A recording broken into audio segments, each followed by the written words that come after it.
Hello, everybody, and welcome to our Phonics tongue twister in a minute, where we twist our tongue and sharpen our sounds. 1 minute, one sound. This is Hanaa Said. Let's get started.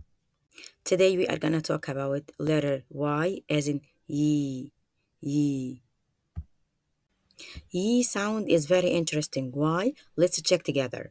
In the beginning we have yellow, yogurt, yellow, yogurt. But in the middle, we have long I and short I.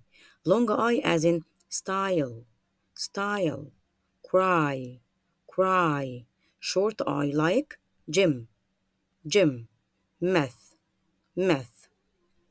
In the end, we have another one, long E, like poppy, poppy, candy, candy.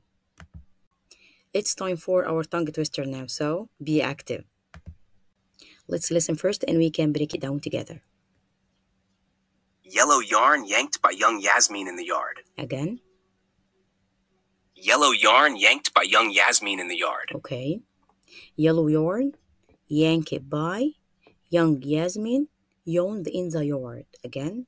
Yellow yarn yanked by young Yasmin yawned in the yard. 3 times faster. Yellow yarn yanked by young Yasmin yawns in the yard. Yellow yarn yanked by young Yasmin yawn in the yard. Yellow yarn yanked by young Yasmin yawn in the yard. Keep going. Keep practicing.